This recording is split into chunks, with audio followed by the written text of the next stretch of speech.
Friends, स्वागत है आप सभी का हमारे YouTube channel smart lecture classes में। जैसा कि हमने पिछली वीडियो में डिस्कशन किया था कि हम यूरोप महाद्वीप पर बात करेंगे, तो आज हम बात करेंगे यूरोप महाद्वीप की। यूरोप महाद्वीप से जुड़े हुए कुछ फैक्ट्स की बात करेंगे और परीक्षाओं की दृष्टि से जितने भी इंपॉर्टेंट क्वेश्चन हो सकते हैं उन सभी के बारे में हम डिस्कशन करेंगे। तो जानते हैं हम पहले यूरोप महाद्वीप के बारे में। तो थोड़ा सा हम पहले स्क्रीन पर देख लेते हैं कि काउंसिल ऑफ यूरोप के बारे में दिखाई दे रहा है, इसका मैप बना हुआ है। तो काउंसिल ऑफ यूरोप क्या होता है पहले ये देख लेते हैं। काउंसिल ऑफ यूरोप फ्रेंड्स अंतर्राष्ट्रीय संगठन है एक यूरोप का, जिसका उद्देश्य जो है वो मानव अधिकारों, लोकतंत्र और यूरोप में कानून के शासन को बनाए रखना है। इसकी स्थापना फ्रेंड्स 1949 में हुई थी, 1949 में हुई थी। और इसके सदस्य देश फ्रेंड्स 47 इसके सदस्य देश हैं।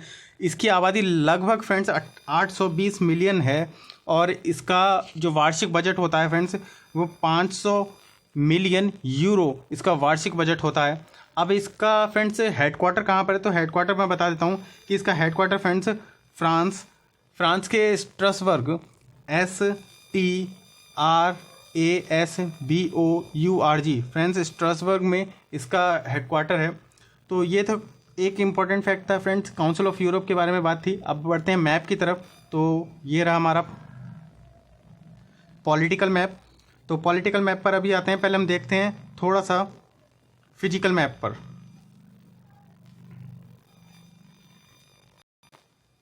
अब बात करते हैं फ्रेंड्स यूरोप महाद्वीप की कुछ इम्पोर्टेंट फैक्ट्स की। तो यह है जो यूरोप महाद्वीप है फ्रेंड्स, यह विश्व का दूसरा सबसे छोटा महाद्वीप है और जिसकी जो मतलब क्षेत्रफल है फ्रेंड्स 10.8 मिलियन किलोमीटर स्क्वायर है।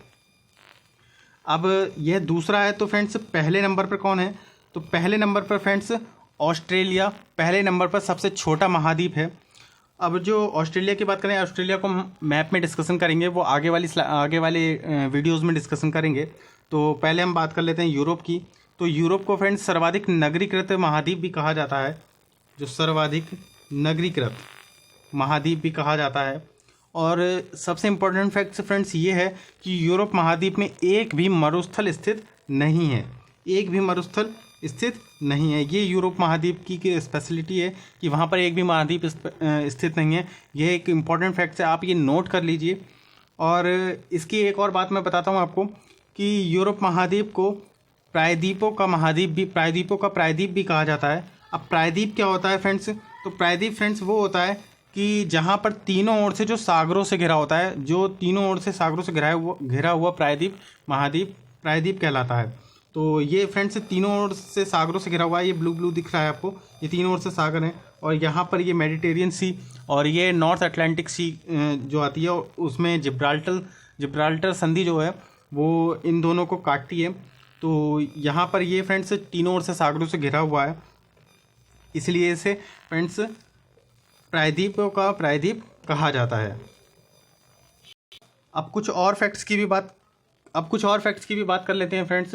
तो इसके पूर्व में जो है फ्रेंड्स, इसके पूर्व कहाँ पर हो गया, पहले हम लिख लेते हैं।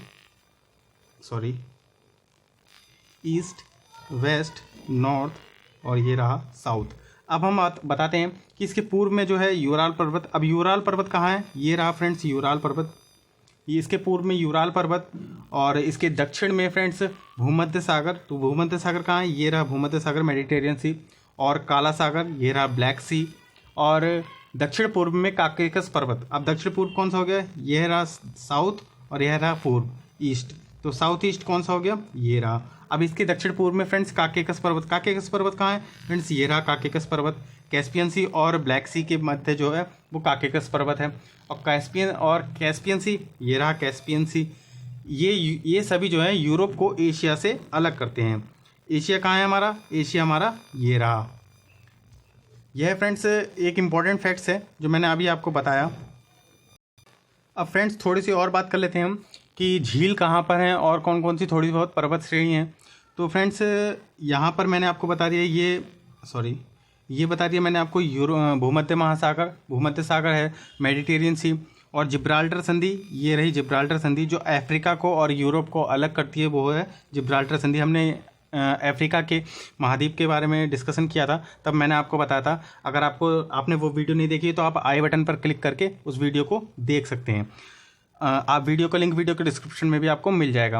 अब बात करते हैं हम अटलांटिक ओशन की। तो अटलांटिक ओशन यहाँ पर ये अटलांटिक ओशन है, ये जो दिख रहा है ये अटलांटिक ओशन है। अब नॉर्थ सी यानी उत्तरी सागर की बात कर लें तो ये रहा उत्तरी सागर। आपके पास एक मैप होना चाहिए, आप पहले मैप को देखिए, आपके पास मैप होगा, आप विजुलाइज कीजिए मैप को, आपको पूरा मैप याद हो जाएगा। आपको मैप को याद करने की ज़रूरत ही नहीं पड़ेगी, आप केवल मैप को विजुलाइज कीजिए, आपको पूरा मैप याद हो जाएगा। अब बात करते हैं बाल्टिक सी की। तो फ्रेंड्स यहाँ पर है बाल्टिक सी। जितने भी मैं आपको इंपॉर्टेंट फैक्ट्स बता रहा हूँ ये सभी क्वेश्चंस में ही बनते हैं और इनसे डिफरेंट क्वेश्चन रेडी हो जाते हैं, इसीलिए आप कंफ्यूज हो जाते हो कि इस क्वेश्चन को कैसे करके सॉल्व करें हम। तो अब बढ़ते हैं हम पहले और क्वेश्चन की तरफ देख लेते हैं, फिर उसके बारे में बात करेंगे। अब बात करते हैं फ्रेंड्स लडोगा झील की। तो लडोगा झील फ्रेंड्स यहाँ पर ये लडोगा झील है और अल्प्स पर्वत श्रेणी। तो फ्रेंड्स अल्प्स पर्वत श्रेणी ये फेमस पर्वत श्रेणी है। तो आपको पता भी होगा कि स्विट्ज़रलैंड आप लोग जाते हैं या कोई भी आप लोग नहीं तो कोई और जाता हो, जो भी जाता है फेमस है स्विट्ज़रलैंड में, जो देखने के लिए हम लोग जाते हैं वो है अल्प्स पर्वत श्रेणी। ये अल्प्स पर्वत श्रेणी जो है फ्रेंड्स ये स्विट्ज़रलैंड और ऑस्ट्रिया वगैरह में तक ये फैली हुई है। अब ये कहाँ पर है तो ये रही अल्प्स पर्वत श्रेणी। अब फ्रेंड्स अल्प्स पर्वत श्रेणी है ये, तो अब इसके बारे में थोड़ा सा और देख लेते हैं कि इसके आसपास में क्या है। अल्प्स पर्वत श्रेणी के पास में फ्रेंड्स यहाँ पर फ्रांस है, यहाँ स्पेन और यहाँ पुर्तगाल और इटली ये रहा। अभी इस वक्त इटली सबसे ज़्यादा फेमस चल रहा है, इटली और स्पेन। तो स्पेन यहाँ पर मैंने अभी आपको बता दिया स्पेन, और यहाँ ये इटली। तो ये अभी काफ़ी फेमस चल रहे हैं क्योंकि अभी कोरोना के चक्कर में काफ़ी डेथ्स हुई हैं, इस चक्कर में ये न्यूज़ में भी अच्छी खासी तरीके से हैं। आप इम्पोर्टेंट देख लीजिएगा, मैं अभी आपको और बताऊंगा। तो ये था आपका इटली। अब बात करते हैं हम वोल्गा नदी की। तो वोल्गा नदी जो यूरोप की सबसे बड़ी नदी है वो वोल्गा नदी है। तो वोल्गा नदी ये रही, जो ब्लू दिख रहा है आपको ये वोल्गा नदी है। वोल्गा नदी ये रही और यहाँ पर आके कैस्पियन सी में गिरती है। वोल्गा नदी कहाँ गिरती है? कैस्पियन सागर में गिरती है। ये एक इंपॉर्टेंट फैक्ट है, IMP फैक्ट है ये, आप नोट कर लीजिए कि वोल्गा नदी कहाँ गिरती है। और यूरोप की सबसे लंबी नदी जो है वो वोल्गा नदी है। यूराल पर्वत मैंने आपको बता दिया, यूराल पर्वत की श्रेणी ये रही। और थोड़ा सा और बात करेंगे, अभी हम डिस्कशन करते चलते हैं, आपको मैप में और मैं बताता चल रहा हूँ। अब बात करते हैं फ्रेंड्स थोड़े से एक आध ज्वालामुखी की। जो यहाँ पर ज्वालामुखी है, तो यहाँ पर जो ज्वालामुखी है फ्रेंड्स वो है स्ट्रोम्बोली। ये आप नोट कर लीजिए, स्ट्रोम्बोली भूमध्य सागर में सिसिली के उत्तर में लिपारी द्वीप पर अवस्थित है। अब सिसिली कहाँ पर है? तो ये यहाँ पर इटली के नीचे जो है वो सिसिली द्वीप है, सिसिली है। और सिसिली के उत्तर में यहाँ पर फ्रेंड्स इस जगह पर लिपारी द्वीप स्थित है। इससे सदा प्रज्वलित गैस निकलती रहती है और इसके आसपास का भाग इसी चक्कर में मतलब प्रकाशित रहता है। इसीलिए इसे जो है इस ज्वालामुखी को फ्रेंड्स भूमध्य सागर का प्रकाश स्तंभ कहा जाता है।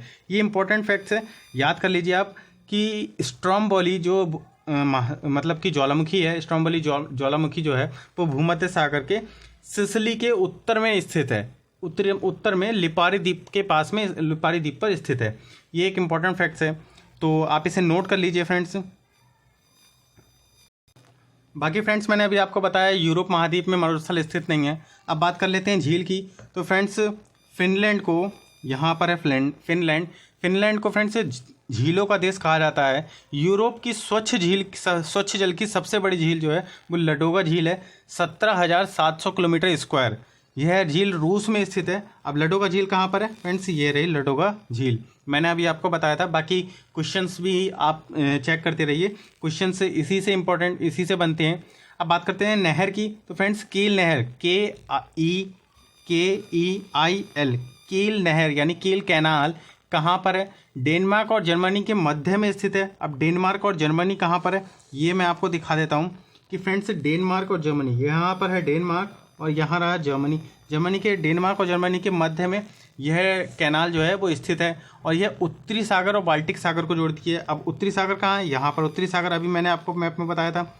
ये उत्तरी सागर, ये नॉर्थ सी और बाल्टिक सी और नॉर्थ सागर को ये जोड़ती है। तो डेनमार्क और जर्मनी के मध्य हुई। ये दो तरीके से क्वेश्चन आ सकता है कि कील कैनाल जो है वो डेनमार्क और जर्मनी के मध्य मतलब किन देशों के मध्य स्थित है, या किन सागरों को जोड़ती है, या उत्तरी सागर और बाल्टिक सागर को जोड़ने वाली कैनाल कौन सी है, वो कील कैनाल है। इसीलिए आप ये इंपॉर्टेंट फैक्ट है, आप याद कर लीजिएगा।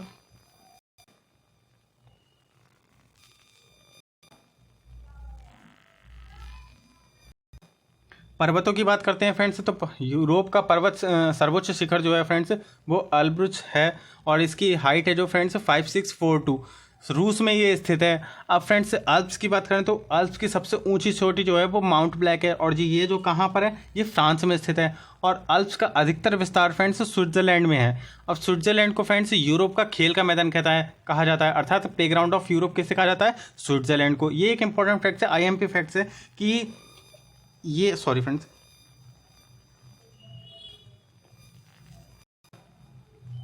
कि स्विट्जरलैंड को यूरोप का खेल का मैदान कहा जाता है, प्ले ग्राउंड ऑफ यूरोप किसे कहा जाता है, स्विट्जरलैंड को। स्विट्जरलैंड कहाँ है, यहाँ पर, ये मैंने अभी आपको बता दिया। और कहाँ स्विट्जरलैंड क्या देखने के लिए जाते हैं, हाँ हम एल्प्स पर्वत श्रेणी, यही देखने के लिए हम स्विट्जरलैंड जाते हैं। अब थोड़े से दो फैक्ट्स और हैं फ्रेंड्स, फिर हम क्वेश्चन से स्टार्ट करते हैं। ग्रेट ब्रिटेन के अंतर्गत इंग्लैंड, वेल्स और स्कॉटलैंड सम्मिलित हैं। ग्रेट ब्रिटेन कहाँ है, ये रहा यूनाइटेड किंगडम। अब इसके अंतर्गत स्कॉटलैंड, यहाँ पर स्कॉटलैंड है, और इंग्लैंड और वेल्स। अब वेल्स कहाँ है, यहाँ पर वेल्स है। आपके पास मैप हो तो आप मैप में जूम करके देखिएगा, स्कॉटलैंड यूनाइटेड किंगडम में ही स्कॉटलैंड, इंग्लैंड और वेल्स सम्मिलित हैं। ये जो हैं वो ग्रेट ब्रिटेन के अंतर्गत आते हैं। अब उत्तरी आयरलैंड कहाँ पर है, ये रहा उत्तरी आयरलैंड, ये नॉर्थ आयरलैंड, ठीक है। उत्तरी आयरलैंड के अंतर्गत जो है वो ग्रेट ब्रिटेन को यूनाइटेड किंगडम कहते हैं। उत्तरी आयरलैंड सहित ग्रेट ब्रिटेन को यूनाइटेड किंगडम कहते हैं, यानी इन दोनों को यूनाइटेड किंगडम UK कहा जाता है। ये थे IMP फैक्ट्स। अब हम डिस्कशन करते हैं फ्रेंड्स कुछ क्वेश्चंस के बारे में। बढ़ते हैं हम पहले क्वेश्चन की तरफ। तो अभी पहले हम स्क्रीन पर देखते हैं, ये भी मैप है।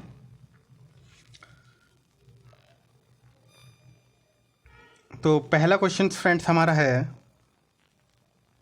पीपल्स झील किन देशों के मध्य स्थित है, इस्तोनिया और लताविया, स्वीडन और फिनलैंड, इस्तोनिया और रूस, या फिनलैंड और रूस। आपको इसका आंसर बताना है, कमेंट बॉक्स में कमेंट करके बताइए। इस्तोनिया और रूस की बात फ्रेंड्स, पीपल्स झील किन देशों के मध्य है, फ्रेंड्स पीपल्स झील जो है इस्तोनिया और रूस के मध्य स्थित है, अर्थात इसका थर्ड ऑप्शन ठीक है, इस्तोनिया और रूस। अब देख लेते हैं मैप में, तो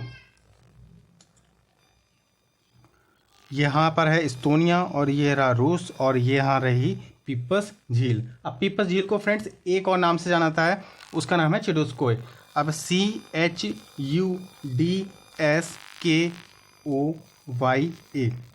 ये चिडुस्कोय झील, इसका नाम आप नोट कर लीजिए कि पीपल्स झील को चिडुस्कोय झील भी कहा जाता है। ये इस्तोनिया और रशिया के मध्य में स्थित है। अब बढ़ते हैं हमारे अगले क्वेश्चन की तरफ। तो हमारा अगला क्वेश्चन है फ्रेंड्स, किन देशों के मध्य फ्रेंड्स बोथनिया की खाड़ी है, गल्फ ऑफ बोथनिया किन देशों के मध्य स्थित है। तो ऑप्शन है फ्रेंड्स, इस्तोनिया और रूस, स्वीडन और फिनलैंड, इस्तोनिया और लताविया, इंग्लैंड और रूस। इसका आंसर बताइए आप कमेंट बॉक्स में हमें। इसका आंसर है फ्रेंड्स बोथनिया की खाड़ी, अर्थात गल्फ ऑफ बोथनिया किन देशों के मध्य है स्थित है, स्वीडन और फिनलैंड। स्वीडन और फिनलैंड के मध्य बोथनिया की खाड़ी, अर्थात गल्फ ऑफ बोथनिया स्थित है। अब इसे मैप में देख लेते हैं हम लोग, बिल्कुल सेम मैप, इसी में हम लोग डिस्कशन कर लेते हैं। तो यहाँ पर है ये Sweden, Finland, Russia, इस्तोनिया, gulf of Finland. अब गल्फ ऑफ फिनलैंड भी अगर आता है क्वेश्चन तो किन देशों के मध्य स्थित है, फिनलैंड और इस्तोनिया के मध्य गल्फ ऑफ फिनलैंड स्थित है। अब गल्फ ऑफ बोथनिया स्वीडन और बोथनिया के मध्य स्थित है। अब बाल्टिक सी, अब ये यहाँ पर है ये बाल्टिक सी, ये जो आपको दिखाई दे रहा है। अब बाल्टिक सी के से कौन कौन से देश लगते हैं तो देख लेते हैं, स्वीडन लगता है, फिनलैंड लगता है, इस्तोनिया लगता है, लताविया लगता है, लिथुआनिया लगता है, रशिया लगता है, पोलैंड लगता है, जर्मनी भी लगता है। तो फ्रेंड्स ये जितने भी देश हैं ये बाल्टिक सी से लगते हैं। तो आप बिल्कुल मतलब आप सीरीज़ वाइज चलेंगे तो आपको पूरा याद हो जाएगा एग्जैक्टली कि आप पहले ये देख लीजिए गल्फ ऑफ फिनलैंड के मध्य कौन सा देश लग रहा है, गल्फ ऑफ बोथनिया के मध्य, तो आधे तो आपको ऐसे ही याद हो जाएंगे। अब बढ़ते हैं अगले क्वेश्चन की तरफ हमारे। तो हमारा अगला क्वेश्चन है फ्रेंड्स, मसीना जल संधि किन देशों के मध्य स्थित है, यूक्रेन और रूस, इटली और अल्बानिया, इटली और सिसिली, या इनमें से कोई नहीं। आंसर बता दीजिए फ्रेंड्स कमेंट बॉक्स में। इसका आंसर है फ्रेंड्स बिल्कुल सिंपल, इटली और सिसिली। मसीना जल संधि इटली और सिसिली के मध्य स्थित है, तो थर्ड ऑप्शन इसका ठीक है। अब हम इसे मैप में देख लेते हैं। तो फ्रेंड्स यहाँ पर है ये इटली और यहाँ पर है ये सिसिली। तो मेन लैंड इटली और सिसिली के मध्य कहाँ पर, ये जो है स्ट्रेट है, ये मसीना जल स्ट्रेट यानी मसीना स्ट्रेट है, मसीना जल संधि इसे कहते हैं। अब इसके इटली के जो बराबर में है जो सी है वो कौन कौन से हैं? ये एक तो है ये तहरियान सी, एक ये आइनोनियन सी और एक ये एडिरेट सी। ठीक है, ये 3 सागर जो हैं वो इटली के पास में है। ये आप याद कर लेंगे तो आपको ये याद हो जाएगा, इटली याद कर लिया तो ये 3 सागर याद हो गए। अब उसके बाद में फिर ये मसीना जल स्ट्रेट भी याद हो जाएगा आपको। बिल्कुल सिंपल है, आप बिल्कुल ऐसे ही याद करिए, आपको बिल्कुल याद हो जाएंगे एग्जैक्टली। अब बढ़ते हैं हमारे अगले क्वेश्चन की तरफ। बैलेरिक द्वीप समूह किस देश के अंतर्गत आता है? इटली, फ्रांस, स्पेन या यूनाइटेड किंगडम? ये आप याद कर लीजिए। अभी आपको मैं इसका तरीका बता देता हूँ। बैलेरिक द्वीप समूह, पहले आप कमेंट बॉक्स में इसका आंसर बताइए फ्रेंड्स। इसका आंसर है फ्रेंड्स बैलेरिक द्वीप समूह जो है फ्रेंड्स स्पेन के अंतर्गत आता है। तो इसे देख लेते हैं, ये भूमध्य सागर में स्थित है। मैप में चेक कर लेते हैं, यहाँ पर ये बैलेरिक द्वीप समूह है ये, और ये कहाँ पर है? ये बैलेरिक सी और ये भूमध्य सागर, ये स्पेन का ही पार्ट है। तो ये स्पेन का पार्ट है बैलेरिक आइसलैंड। तो बिल्कुल सिंपल है। अब आप देखते हैं नए क्वेश्चन को। बाल्टिक सागर से किस देश की सीमा नहीं लगती है? अभी मैंने आपको बताया था, रूस, पोलैंड, लताविया, बेलारूस।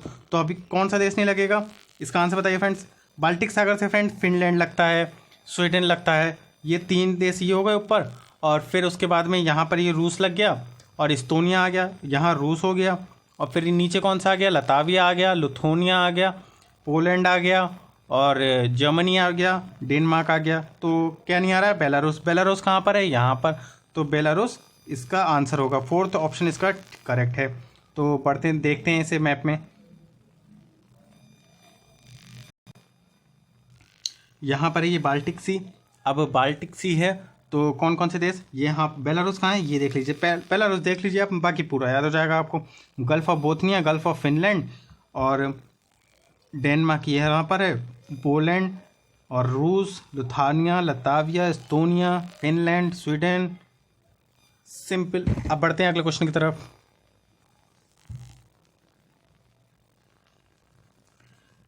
कर्च जल संधि किन देशों के मध्य स्थित है?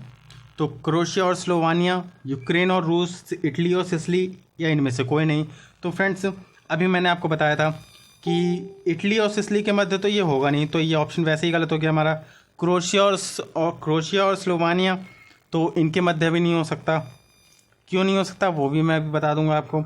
यूक्रेन और रूस बचा, तो या इनमें से कोई नहीं। तो एक ऑप्शन ले सकते हैं हम लोग, चेक कर सकते हैं, यूक्रेन और रूस।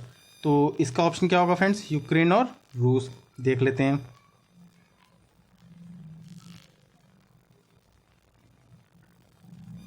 ये दिखाई दे रहा है आपको मैप में, यूक्रेन और रूस।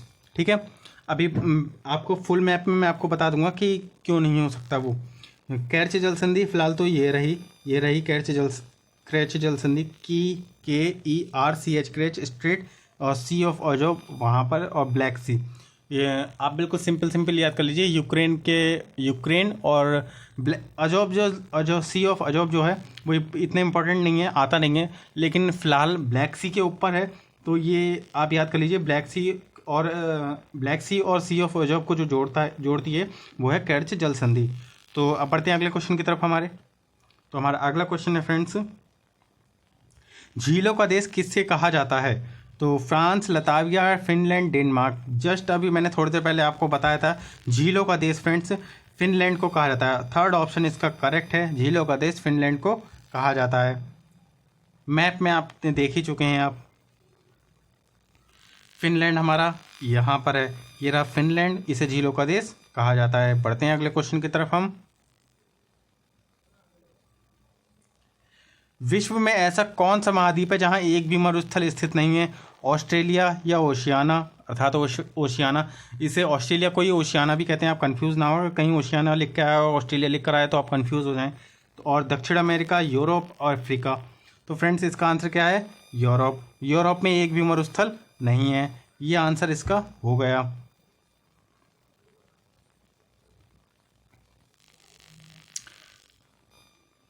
बढ़ते हैं हमारे लास्ट और अगले क्वेश्चन की तरफ। यूरोप की सबसे लंबी नदी राइन, रोन, डेन्यूब, वोल्गा। अभी थोड़ी देर पहले मैंने आपको बताया था जो वोल्गा नदी है वो यूरोप की सबसे लंबी नदी है, तो कौन सी हुई? फोर्थ ऑप्शन इसका करेक्ट, वोल्गा रिवर यूरोप की सबसे लंबी रिवर हो गई। और गिरती कहाँ पर है ये फ्रेंड्स? कैस्पियन सी में गिरती है। ये आप ध्यान से पढ़ लीजिएगा, कैस्पियन सी में वोल्गा रिवर गिरती है। अब कहाँ गिरती है? देखिए क्वेश्चन भी वही आ गया कि वोल्गा नदी कहाँ गिरती है? काला सागर, कैस्पियन सागर, नोव सागर या सॉरी फ्रेंड्स अजोब था लिखा हुआ यहाँ पर, अजोब सागर या इनमें से कोई नहीं। तो इसका आंसर क्या हो गया फ्रेंड्स? इसका आंसर हो गया फ्रेंड्स कैस्पियन सी में वोल्गा रिवर गिरती है।